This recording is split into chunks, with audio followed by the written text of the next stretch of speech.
दिनै जों गंसे अर्गेनिक फार्मनि सायाव सावरायगोन। नैबे बिथाङानो जाबाय फार्मनि बिगोमा एबा सालायगिरि। गिबियावनो नोंथांनि सिनायथिखौ होग्रोनो खावलायनाय जाबाय। खुलुमबाय, आं बिनेन सिं कसारी, बाक्सानि मैखोम फालांगि मिरु इन्ड' भुटान बर्डारनि सेराव जाखांफुनाय लोखि बाजारनि नांजाबनाय आंनि न'आ। बे गामियानो जादों खामा दैसा, दैमुगुरि सुबा। नोंथांनि फार्माव मा मा दं आरो मा मा मावनो थांखि लानाय जादों? आङो जुनाद फिसिनाय खामानिखौ जोबोद मोजां मोनो। बेनिखायनो आं आंनि बे थेलेलेप अर्गेनिक फार्माव दाउ दं। दाउआ नांगौ बायदि दं आंनियाव, जाबाबो जानानै फोजोबनो हाया, नाथाय फाननायबो जाया आरो सोरबा ब्रा ब्रा लांनो फैबालाय हरो, बे दङ। हांसो दङ, ओरैनो नायनो मोजां नुयो होननानै तुर्किखौबो फिसिदों आङो। बेयाव मानैसो तुर्कि दं। गिनि फल होनना बुङो, सितल होनना बुङो, चाइनिस बार्ड बे दङ। फारौ दङ, सेसा दङ, दाउ गोसोम दङ, मोसौ दं, बोरमा दं आरो लोगोसे न'आव मानै माथामसो अमा, बोरमा दङ। लोगोसे आं मोजां मोनो, जानानै मोजां मोनो आरो जाहोनो मोजां मोनो। आंनाव माखासे फिथाइनि बिफां दङ। खान्थाल, गय खान्थालाथ' थाखायो जोंनि बर' हारिनाव। लोगोसे समफ्रेम दं, बैग्रि दं। बैग्रियाबो गिदिर गिदिर फिथाइ थायग्रा बैग्रि। नासपति दं, आफेल दं, आंगुर दं आरो लोगोसे मैगं गिदिर गिदिर फिथाइ थायग्रा फानलु दङ, सिमला मिर्च होनना बुङो। ओमफ्राय जानो आन्था आङो अर्गेनिक फार्म नालाय मैगंखौ गायदों, किटचेन गार्देन होनना बुङो। दुन्दियानिफ्राय हमनानै लाइ, मुला, बिलाथि, कबि बेफोरखौ आं गायजोबो। माने फाननाय जाया, खिन्थु गावनो नांगौ हिसाबै गावनोनो बाहायनो थाखाय आं बेफोरखौ गायनो मोजां मोनो आरो गायगासिनो दङ। नोंथाङा बे फार्मखौ लानानै माबा मोनसे सरकारि हेफाजाब मोनदों नामा आरो मोननो थाखाय माबाफोर राहा लादों नामा? आंनि बे थेलेलेप अर्गेनिक फार्मखौ आङो गावनिनो निजा फैसाजोंनो इनभेस्ट खालायनानै खालामबोगासिनो दं। आङो सरखारनिफ्राय जेबो अनसुंथाइ मोनाखै आरो मोनगोन होननानैबो सानाखै। अदेबानि सरकारा, बि टि सि सरकारा एबार गोदान सरकार जादों जेला, सेल्फ इमप्लयमेन्ट नोजोरै गोदान लाइमोनफोरनो जुदि साख्रि जेंनाखौ सुस्रांनायनि थांखि लादोंब्ला, बेबायदिनो जुनार फिसिनानै दे मानसिया गाव गसंनो हायो, बेखौ जों खोन्थानो हायो। मानो होनना बुङोब्ला साख्रियाथ' बिदि गैखाया।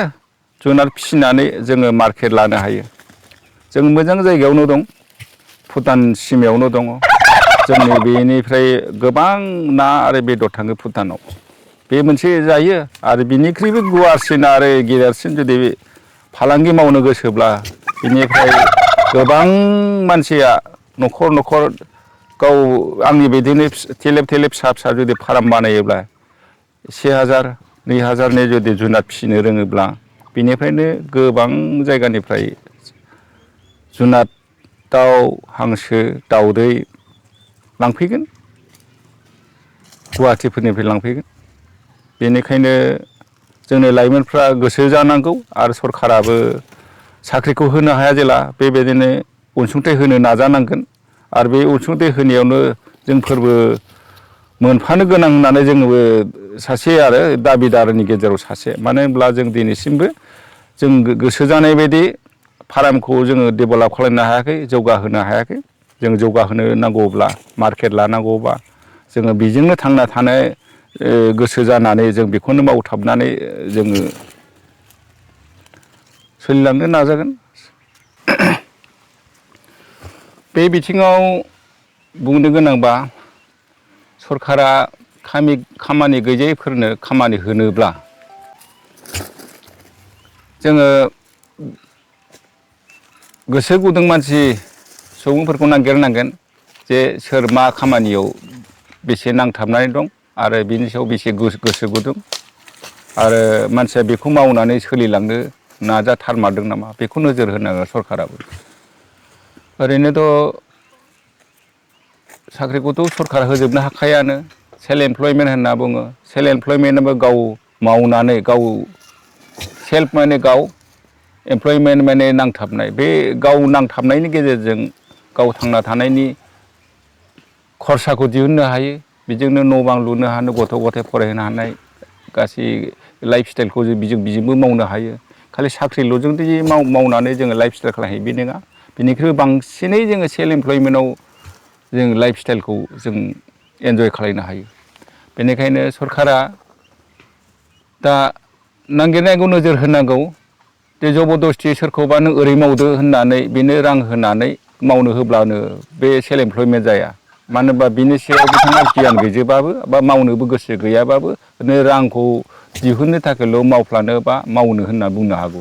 खिन्थु बेखौ नोजोर होनांगोन जों बेखायनोथ' गोसो गुदुंखा जाय जेखौ मावखायो रोंखागौ बेखौ बेनोसो दा सेल्फ एमप्लयमेन्टनि रांखौ अनसुंथाइखौ होनांगौआ।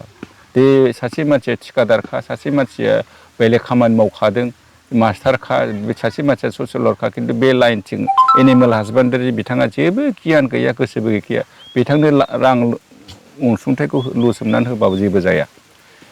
बेनिखायनो जों दा नोजोर बेखौ होनांगौ सरकारा आंनिब्ला गोसो गुदुं जायहा जेराव गोसो गुदुं दङ बिथांनो वान मेन वान जबखौ जुदि होनो सानदोंब्ला बा हेल्प होनो नागिरदोंबा बेबायदिनो जोंबायदिया जोङो जुनाद फिसिनानै जों सोलिलांनो नाजादों जोंखौबो नोजोर होनांगौ। जोङो फिथाइ सामथाइ मैगं बिदिनो जुनाद फिसिनाय हांसोनिफ्राय हमनानै ला तुरकि दाउ बोरमा मोसौ बेफोरथि जों गोसो गुदुंथार जोंनोबो फाइनान्सियेल एसिसटेन्स होजायो आरो जों गुबुनफोरखौबो उन जोलैफोरखौबो बेबायदिथिं गोसो जानांगौ बेफोरबायदि गियाना थानांगौ। दाउ मासेबो थैया जोङो माबायदि मार्केट लानांगौ जों माबायदि प्रडाक्ट खालायनांगौ बेखिनिखौ जोङो लामाखौ खोन्थानो हायो गोसो जायोब्ला। जोंनो दा बिनि थाखायनो फाइनान्सियेल एसिसटेन्स होनांगौ होननांगौ माने दे लाख लाख करर थाखा लुसोमना होनांगौ बे नङा। जोंनो सिमप्लिहै इनकुबेटराव 25,000 थाङो बा सलार दङ लाम सामै 1 लाखसो बा 50,000सो केपिटेल होब्लानो थोजासे जायो आरो जोंनि फाइनान्सियेल एसिसटेन्टआ। दिनै बे सासे मानसिनो रोङाफ्रा मानो रां लुसोमनानै होदों खिन्थु बे जेबो मावाखिसै बिदि नङा। जोंनिया जाबाय नांथारगौबा जोंनो रांखौनो होनाङा सलार मोनसे बायनानै हर बे फार्मखौ सालायनो थाखाय सलार नांगौ ओमफ्राय सिंनिफ्राय दै दिहुननायनि थाखाय मोनसे पाइपनि बा दमखलनि दङ गोनांथि बेखौ नांगौ मोब्लिब नांगौ लाम सामै इनकुबेटरजों माखासे इन्सट्रुमेन्ट दं बेखौ होफाबाबा लाम सामै 2 लाखसो बा 2.5 लाखसो जुदि फैसायाव इनभेस्ट खालामनो हायोब्ला सासे मानसिया फार्मखौ मोजां सालायलांनो हायो आराम्भनिफ्राय जोबनायहालागै बिराद गिदिर जाहैगोन।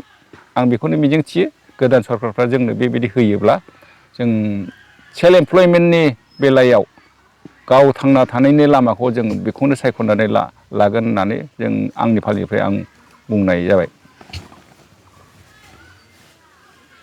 नोंथांनिसिम गोजोननाय थाबाय। खुलुमबाय।